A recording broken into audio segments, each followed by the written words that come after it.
सोचिए एक ऐसा गेंदबाज जिसने दुनिया की सबसे टफ क्रिकेट लीग के इतिहास में सबसे ज्यादा यानी 221 विकेट लिए हों। हाँ, और वो भी सिर्फ 174 मैचों में। मतलब ये कोई मामूली आंकड़ा नहीं है। बिल्कुल नहीं। और जो बल्लेबाजों के दिमाग से खेलने में इतना उस्ताद हो कि दिग्गज खिलाड़ी भी उसे पिच का ग्रैंड मास्टर कहते हो। और जिसकी फाइनेंशियल वैल्यू मतलब जो नेटवर्थ है वो 45 करोड़ का आंकड़ा पार कर चुकी हो। सही कहा। लेकिन इन सब अचीवमेंट्स के बावजूद वो अपने ही देश की T20 टीम में जगह बनाने के लिए संघर्ष कर रहा है। ये एक ऐसा विरोधाभास है जो किसी को भी हैरान कर सकता है। सच में। और आज 4 अप्रैल 2026 का दिन इस चर्चा के लिए एकदम परफेक्ट है, क्योंकि खेल के इतिहास में कुछ रिकॉर्ड्स ऐसे होते हैं ना जो अभेद्य किले जैसे लगते हैं। हाँ, जैसे लसित मलिंगा का वो 170 विकेटों वाला रिकॉर्ड। बिल्कुल। एक दौर था जब लगता था कि T20 सिर्फ तेज गेंदबाजों का खेल है, लेकिन चहल ने मतलब उस धारणा को पूरी तरह से तोड़ दिया। एकदम सही। उसने उस किले को सिर्फ ढहाया ही नहीं, बल्कि वहां एक लेग स्पिनर के तौर पर अपना एक नया साम्राज्य खड़ा कर दिया। और ये इस बात का सबूत है कि क्रिकेट सिर्फ डोले शोले या तेज गति का खेल नहीं है, इसमें दिमागी बुनावट बहुत काम आती है। यही तो इस पूरी कहानी का सबसे बड़ा सस्पेंस है।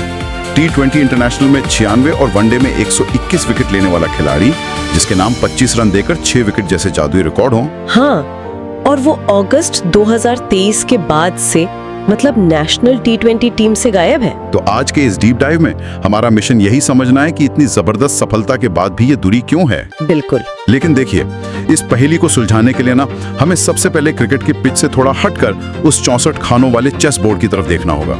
एग्जैक्टली। मतलब सिद्धांत रूप में तो ये चेस की तरह लगता है, लेकिन प्रैक्टिकली ये कैसे काम करता है? मैं बताती हूँ। देखिए, चहल ने ना 16 साल पहले ही कॉम्पिटिटिव चेस खेलना छोड़ दिया था। लेकिन एक चेस प्लेयर की जो सबसे बड़ी ताकत होती है, असीम धैर्य और कैलकुलेशन। हाँ। सामने वाले की चाल पहले ही पढ़ लेना। बिल्कुल, वो गुण आज भी उनकी गेंदबाजी की सबसे बड़ी नींव है। शतरंज में एक स्ट्रैटेजी होती है प्रोफाइलैक्सिस। प्रोफाइलैक्सिस? हाँ, इसका सीधा सा मतलब है कि विरोधी क्या करने वाला है, उसकी योजना को पहले ही भांपकर उसे नाकाम कर देना। अरे ये तो मुझे सीधे विराट कोहली के उस मशहूर बयान की याद दिला रहा है। हाँ, कोहली ने भी तो यही कहा था ना कि चहल हमेशा खेल से एक कदम आगे रहता है। बिल्कुल।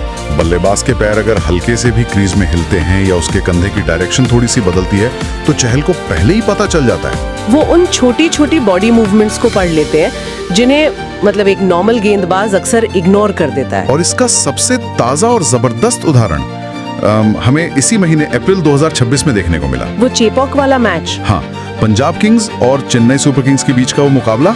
चेन्नई का वो जो युवा बल्लेबाज है आयुष महात्रे, वो तो उस दिन बहुत ही खतरनाक फॉर्म में था। अरे पूछिए मत, जिस आक्रामकता से वो खेल रहा था किसी भी बॉलिंग अटैक को डरा दे। सिर्फ 29 गेंदों में 50 रन ठोक दिए थे उसने। और मार्को जॉनसन जैसे तेज गेंदबाज को एक ही ओवर में 2 छक्के मारे थे। पूरा मोमेंटम मतलब पूरी तरह से अपनी तरफ खींच लिया था। बिल्कुल। मार्कले 43 गेंदों में 73 रन पर पहुंच चुका था और दूसरे छोर पर ऋतुराज गायकवाड़ डटे हुए थे। ऐसे माहौल में ना अक्सर गेंदबाज डिफेंसिव हो जाते हैं, यॉर्कर की कोशिश करते हैं, आप पैरों पर तेज गेंद डाट करते हैं। हाँ, ताकि बस रन रेट रुक जाए किसी तरह। लेकिन यहीं पर चहल का वो जो शतरंज का पेन या फोर्क वाला दिमाग है वो चालू होता है। बिल्कुल।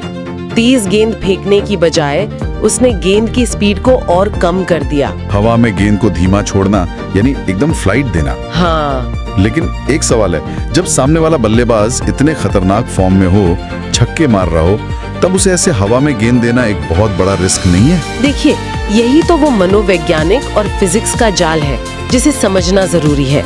चेपॉक में महात्रे के खिलाफ गेंद को धीमा करना कोई दबाव में की गई गलती नहीं थी। तो वो एक सोची समझी चाल थी। 100%। वो बल्लेबाज के मोमेंटम को तोड़ने का तरीका था।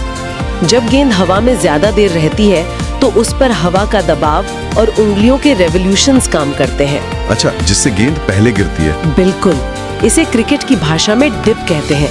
इस डिप की वजह से बल्लेबाज के दिमाग में 1 मिलीसेकंड का मतलब एक कंफ्यूजन पैदा होता है कि आगे बढ़कर खेलें या पीछे हटें। एग्जैक्टली। और वो जो मोमेंटम जॉनसन की तेज गेंदों पर बना था उस एक धीमी और घूमती हुई गेंद ने पूरी तरह से तोड़ दिया। और उसका असर तो हमने स्कोर कार्ड पर देखा ही। वो महात्रे जिसने पहली 29 गेंदों में 50 रन बनाए थे, वो इस जाल में फंसने के बाद अपनी अगली 12 गेंदों में सिर्फ 17 रन बना पाया। एकदम से रन बनने रुके ना, और दबाव इतना बढ़ा कि गायकवाड़ ने लेग साइड में खराब शॉट खेला और आउट हो गया। और महात्रे भी उसी प्रेशर में स्वीप भरने के चक्कर में आउट हो गया। 3 ओवर, सिर्फ 21 रन। मतलब ये सिर्फ विकेट लेना नहीं था, ये पूरे मैच का टेम्पो कंट्रोल करना था। लेकिन देखिए, जब सब कुछ प्लान के हिसाब से हो रहा हो ना, तब शतरंज की चालें चलना आसान लगता है।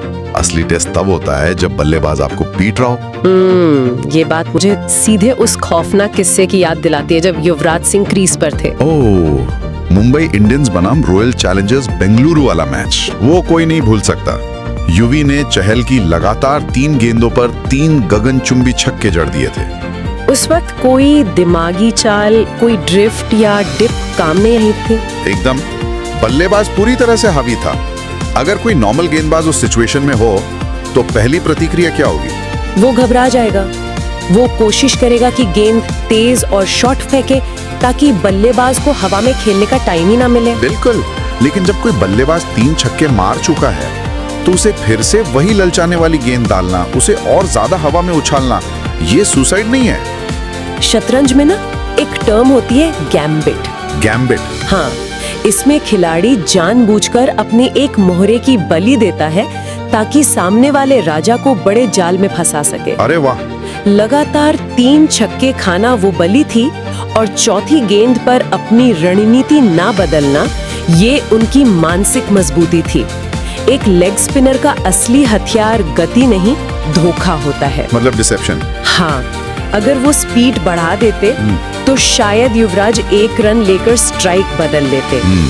लेकिन चहल को पता था कि विकेट लेने का एक ही तरीका है युवराज के ईगो को चैलेंज करना। कि आओ एक और बड़ा शॉट खेल कर दिखाओ।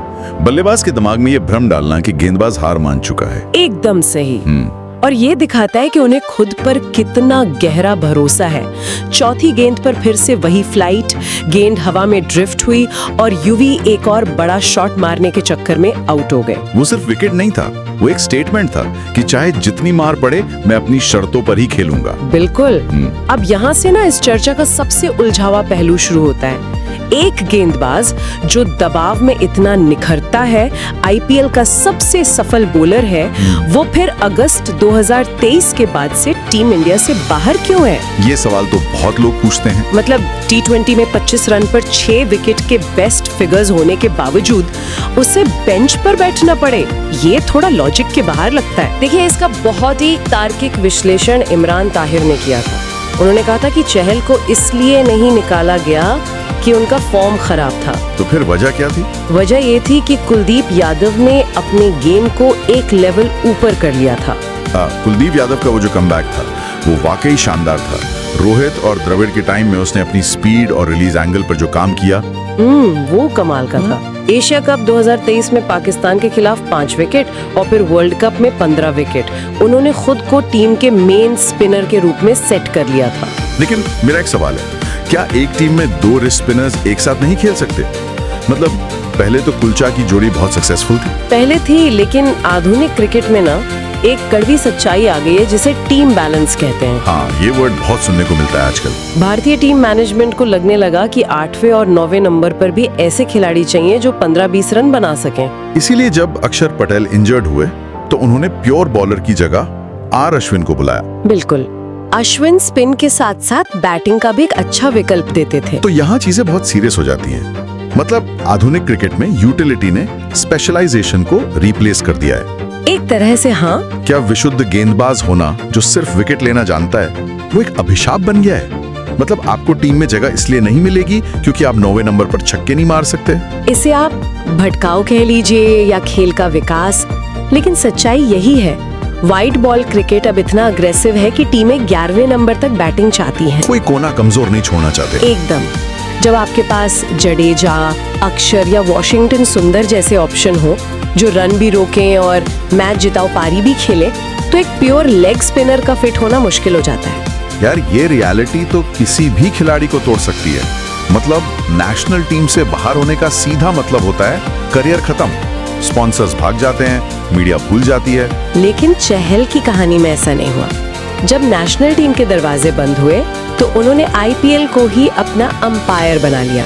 और वो फाइनेंशियल जर्नी तो किसी चमत्कार से कम नहीं है। 2011 में मुंबई के साथ सिर्फ 10 लाख रुपए का कॉन्ट्रैक्ट था। और शुरुआती सीजन्स में तो उन्हें बेंच पर ही बैठना पड़ा था। हाँ, लेकिन 2014 में आरसीबी के साथ जुड़ने के बाद जो किस्मत बदली, 8 सीजन में 139 विकेट। फिर राजस्थान रॉयल्स का दौर आया, पर्पल कैप जीती, 27 विकेट लिए, अपना पहला 5 विकेट हॉल लिया। और फिर 2025 में जो हुआ वो तो मतलब इतिहास था। पंजाब किंग्स ने 18 करोड़ रुपए की भारी भरकम रकम देकर उन्हें खरीदा। 10 लाख से 18 करोड़ का सफर, ये सिर्फ ग्राउंड की सक्सेस नहीं है, ये खुद को एक ब्रांड बनाने की कला है। आज उनकी नेटवर्थ 45 करोड़ रुपए है। गुरुग्राम में 25 करोड़ का आलीशान घर। और उनके गाड़ियों की कलेक्शन को तो भूलिए मत, 6 करोड़ की लैम्बोर्गिनी, रोल्स रॉयस, पोर्शे। मतलब ये किसी भी ऐसे खिलाड़ी के लिए बहुत बड़ी बात है जो नेशनल टीम का रेगुलर हिस्सा ना हो। मैं तो इसकी तुलना ना एक ऐसे आदमी से करूंगा जिसे किसी बड़ी कंपनी के बोर्डरूम से निकाल दिया गया हो। हाँ, और उसने अपनी खुद की फॉर्च्यून 500 कंपनी खड़ी कर ली हो। बिल्कुल। पहले लगता था कि बीसीसीआई का कॉन्ट्रैक्ट ही सब कुछ है। जब 2023-24 में वो कॉन्ट्रैक्ट गया तो लगा कि अब कहानी खत्म। लेकिन यही फ्रेंचाइजी क्रिकेट की ताकत दिखती है। इसने एक पैरेलल यूनिवर्स बना दिया है। सोशल मीडिया पर इतनी मजबूत पकड़, उनका वो मजाकिया अंदाज, एंडोर्समेंट्स। हाँ, और तो और वो इनकम टैक्स डिपार्टमेंट में इंस्पेक्टर भी हैं, तो वहाँ से भी रेगुलर सैलरी आती है। मतलब आज के टाइम में एक खिलाड़ी खुद में एक पूरी कॉर्पोरेशन बन सकता है। लेकिन एक बात जो मुझे सबसे ज्यादा इम्प्रेस करती है वो ये कि इतनी दौलत, इतने रिकॉर्ड्स और मजाकिया पर्सनालिटी के पीछे एक बहुत ही अनुशासित छात्र छिपा है। खासकर जब बात महेंद्र सिंह धोनी की आती है। हाँ, धोनी के सामने आते ही उनका वो सारा मजाक, मस्ती सब शांत हो जाता है। ये सम्मान सिर्फ इसलिए नहीं है कि धोनी एक महान कप्तान है, ये उस भरोसे की वजह से है जो धोनी ने उनके सबसे बुरे वक्त में दिखाया था। सेंचुरियन वाले T20 मैच की बात कर रही हैं आप? हाँ, साउथ अफ्रीका के खिलाफ उस मैच में चहल को 4 ओवर में 64 रन पड़े थे। उफ, 64 रन!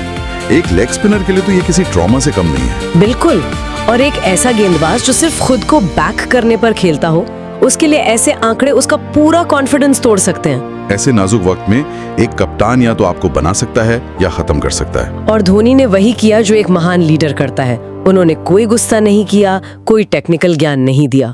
तो उन्होंने क्या कहा? वो बस पास गए और कहा कि आज तुम्हारा दिन नहीं था, इसे यहीं छोड़ दो और भूल जाओ। अरे वाह, मतलब लीडरशिप सिर्फ फील्ड सेट करना नहीं है। बिल्कुल नहीं, एक लीडर का काम है बुरे दिन में खिलाड़ी को बिखरने से बचाना। धोनी ने उस दिन उस मानसिक किले को टूटने से बचाया था, जो उसने शतरंज की बिसात से लेकर क्रिकेट के पिच तक इतनी मेहनत से बनाया था। सही कहा। तो अगर इस पूरी कहानी को एक साथ जोड़ें तो ये सिर्फ विकेटों के आंकड़े नहीं है, ये एक ऐसे दिमागी खिलाड़ी की कहानी है जिसने नेशनल टीम से बाहर होने का झटका सहा और अपनी हिम्मत से खुद को आईपीएल का सबसे बड़ा लेजेंड बना लिया। बिल्कुल। और इन सब बातों से ना मेरे दिमाग में एक बहुत ही गहरा सवाल आ रहा है। क्या? देखिए, अगर आज के दौर में कोई खिलाड़ी अपनी नेशनल टीम का हिस्सा बने बिना भी इतनी लोकप्रियता, रिकॉर्ड्स और दौलत कमा सकता है, तो क्या फ्रेंचाइजी क्रिकेट ने खेल का जो अल्टीमेट गोल था उसे हमेशा के लिए बदल दिया है? क्या देश के लिए खेलने का वो जो इमोशनल पैमाना था वो आगे भी वैसा ही रहेगा, या खिलाड़ी अपनी एक अलग और आजाद पहचान बनाना ज्यादा पसंद करेंगे? ये सोचने पर मजबूर करने वाला सवाल है और इसका जवाब शायद हमें आने वाले कुछ सालों में मैदान पर ही मिलेगा। बिल्कुल, क्योंकि अब ये खेल सिर्फ बैट और बॉल का नहीं रहा, ये अर्थशास्त्र और मनोविज्ञान का मैदान बन चुका है। और इसी विचार के साथ आज के इस डीप डाइव को हम यहीं खत्म करते हैं।